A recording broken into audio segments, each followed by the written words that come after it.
Uh, the they asked me to do it, and I was anxious to do some live appearances. No one alive today was supposed to read these letters. Not the fans, not the historians, and definitely not the public. They were meant to stay hidden, locked away, sealed in silence, buried by someone who clearly believed the truth inside them was too dangerous or too painful to ever see daylight. But then something went wrong. A private estate sale in Tennessee, routine, quiet, unnoticed, suddenly became the center of a discovery that is already rewriting parts of Elvis Presley's life story. Because tucked inside an old trunk, beneath faded photographs and forgotten memorabilia, was a small wooden box, unlabeled, dust-covered, locked shut. A box that once belonged to someone inside Elvis's inner circle. And when it was opened, everything changed. Inside were letters, dozens of them, all handwritten, all in Elvis Presley's unmistakable script. Some neatly folded, others crumpled like they'd been written in frustration. Some sealed, some unfinished, some dated, some not. But all of them revealing a side of Elvis that almost no one ever truly saw.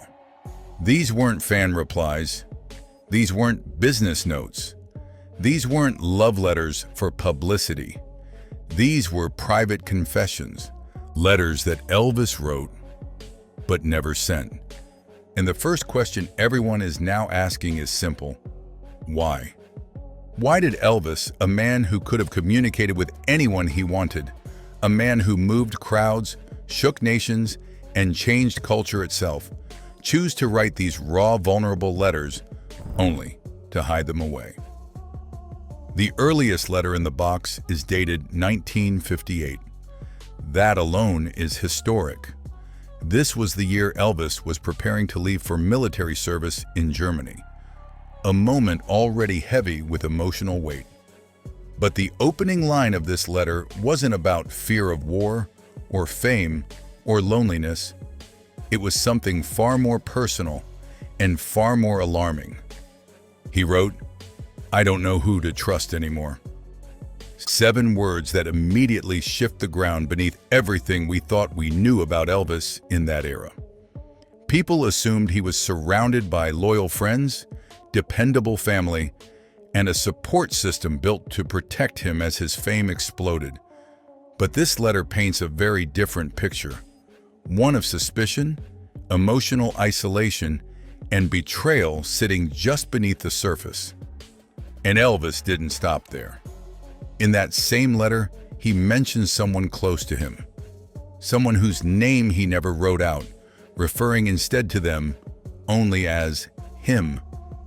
Elvis said he felt watched, managed, and shaped in ways that made him feel trapped between who he was and who the world wanted him to be.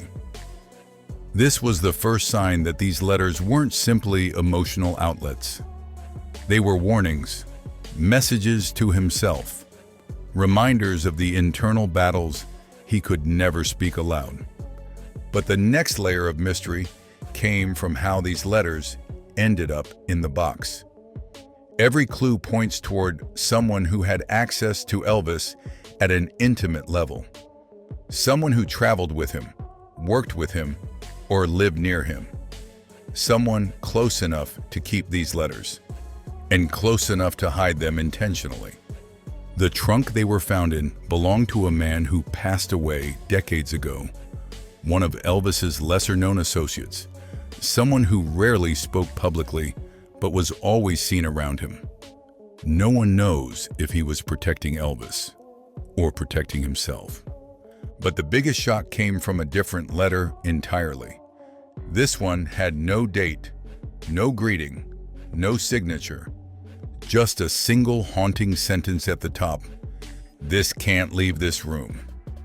And what followed in that letter suggests it was written only days before one of the most pivotal moments of Elvis's personal life, something that shaped his relationships, his decisions, and ultimately his emotional stability. The handwriting is frantic, The tone is urgent. The content hints at a confrontation Elvis feared would change everything, though he never explained why. And the recipient? Unknown. The letter stops abruptly, almost as if he was interrupted. This is where the story becomes impossible to ignore. These letters aren't artifacts. They're confessions. They're emotional fingerprints left behind by a man who carried more weight than the world ever realized. And this box, this silent, forgotten box, holds the most unfiltered version of Elvis Presley we have ever seen. But one question hangs heavier than all the others. Why were these letters hidden for 50 years? And who was trying to keep this version of Elvis from ever being discovered?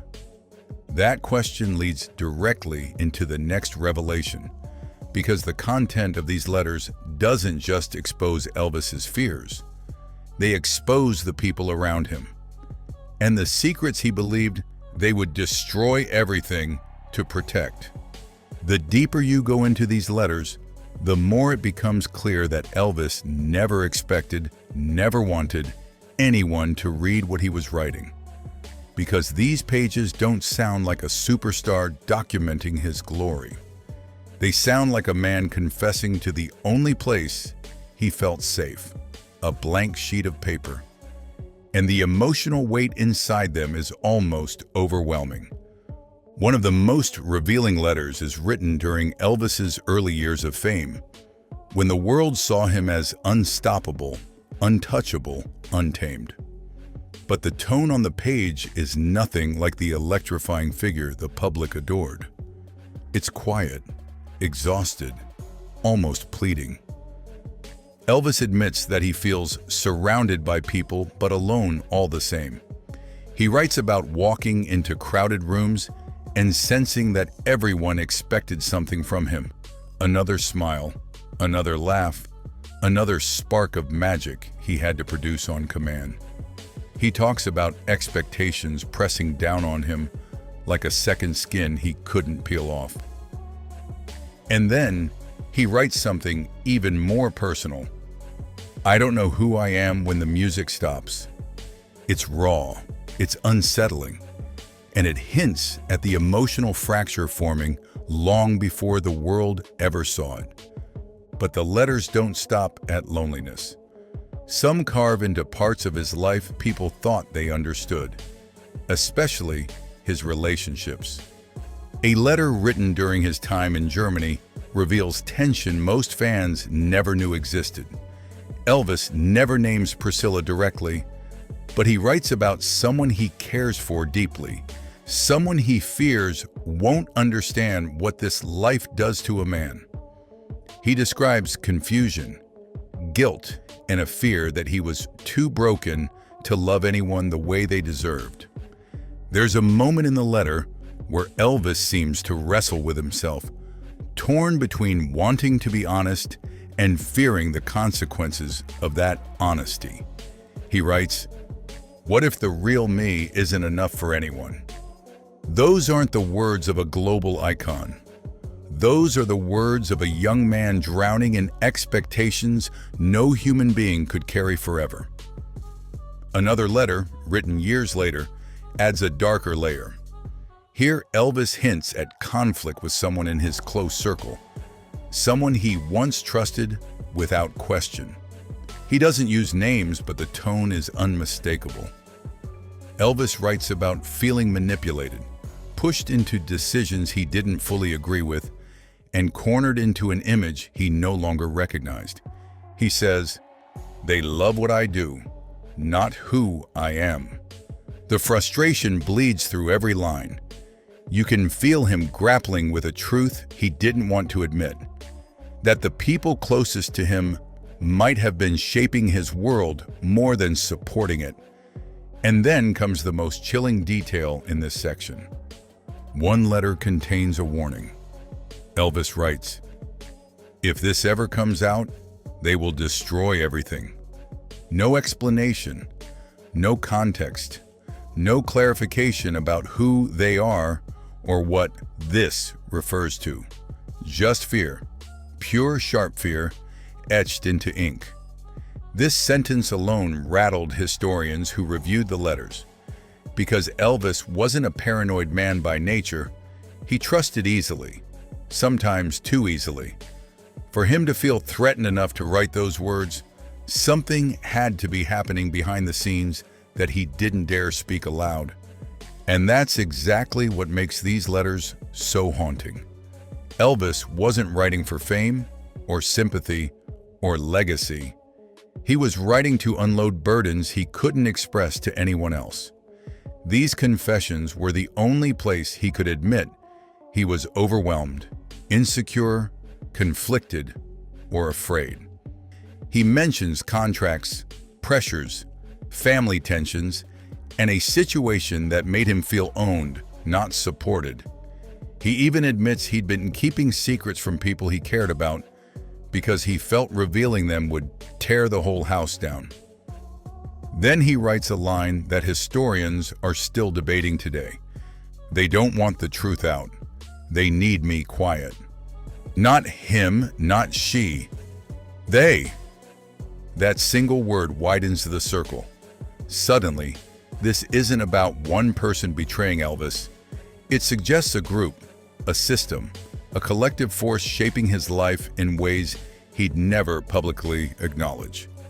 And then comes the most devastating emotional blow. Elvis admits that he feels trapped between who he is and who he's allowed to be. He writes, "I'm tired of playing a version of myself that isn't real." In that moment, the world-famous superstar disappears, and what's left is a young man who feels stripped of his identity, a man who wants something he's never truly had: control.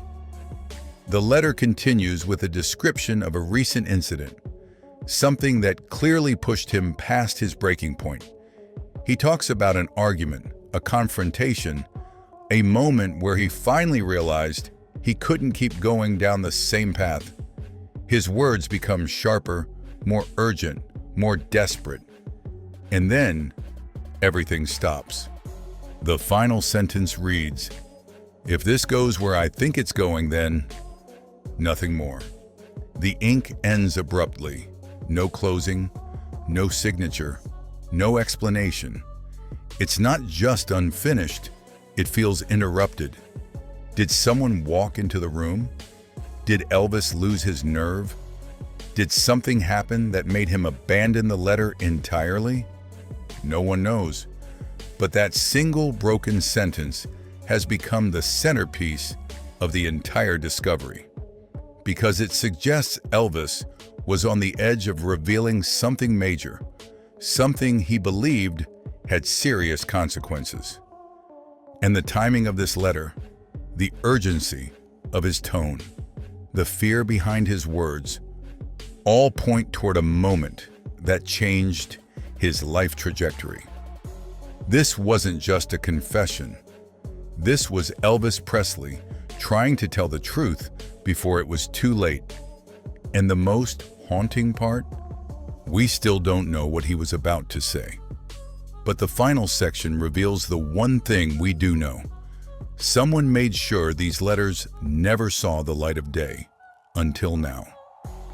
Once historians finished reading the letters, one question rose above all the emotion, all the heartbreak, and all the unfinished thoughts. Who hid these, and why? Because nothing about this discovery feels accidental. These weren't tossed into a drawer or misplaced in a move. They were deliberately tucked away inside a private trunk, sealed inside a box, and kept hidden for half a century. Long after Elvis was gone, long after anyone could defend themselves, and long after the truth could change the lives of the people involved. The man who owned the trunk wasn't a celebrity, a family member, or a household name. He was someone who floated just beneath the surface of Elvis's daily life, close enough to hear things, see things, and be trusted with things most people never had access to. His job placed him around Elvis constantly, but his name rarely appeared in public. This was someone with proximity, but also someone with motive, because inside these letters is a version of Elvis few people ever acknowledged. A man struggling, doubting, fearing, and fighting for control over a life that no longer fully belonged to him. A man who was starting to see the cracks in the empire built around him. A man who was preparing, maybe, to confront someone or something that had been shaping his path from the shadows. And that kind of truth, it could shake reputations, threaten legacies, expose people who spent decades hiding behind Elvis's fame. There's a theory among those who examine the letters. The man who kept them wasn't protecting Elvis. He was protecting himself, or protecting the people who were connected to the events Elvis wrote about. If these letters had surfaced earlier, during lawsuits, disputes, family tension, or business conflicts, they could have changed everything. But there's another possibility, one that feels even more human. Maybe he kept them because he knew Elvis wasn't just a superstar. He was a fragile, complicated person who didn't deserve to have his private pain turned into headlines. Maybe holding onto these letters wasn't about secrecy, but loyalty. A final attempt to shield Elvis long after he was gone, because no one else would. The truth likely sits somewhere between both extremes. A blend of fear and protection, guilt and devotion, self-interest and love. But the final letter in the box, the one written in fragments and ending mid-sentence, adds another layer entirely. Because attached to it, tucked into the same envelope, was something that changes how we look at the entire discovery. A small handwritten note from the man who hid them. No date, no signature, just 6 words that feel like a confession in themselves. He wasn't ready for the world. Was he talking about Elvis? The truth inside the letters? Or the fallout that would follow if the public ever saw what Elvis wrote in his darkest moments? It doesn't matter, because now the world has seen them. And these letters don't tarnish Elvis's image. They humanize him. They strip away the myth and show the man beneath, the one who loved deeply, hurt quietly, feared privately, and trusted too easily. For decades, fans have argued over who influenced Elvis's decisions, who controlled his career, who shaped the narrative of his life. These letters don't provide every answer, but they prove one thing without question. Elvis Presley wasn't just a victim of fame. He was a victim of the people who tried to manage it. Some were trying to help him. Some were trying to use him. Some were trying to save him. And some were trying to silence him. But through these newly discovered letters, Elvis speaks again. Not through interviews, not through gossip, not through the stories others tell about him, but through his own handwriting, his own thoughts, his own fear and fire. He didn't write these words for the public. He wrote them for himself, and maybe for the one person he hoped would listen someday. Now that day has finally come. These letters don't just fill gaps in Elvis's story. They fill the silence he carried for years. They reveal the battle he was fighting inside, while the world only saw the shine on the outside. And the final, unfinished sentence, the one that cuts off just before he reveals what he feared most, reminds us that Elvis didn't get to finish his story on his own terms. But this discovery brings us closer than we've ever been. These letters weren't meant to be found, weren't meant to be opened, weren't meant to be read. But now they are.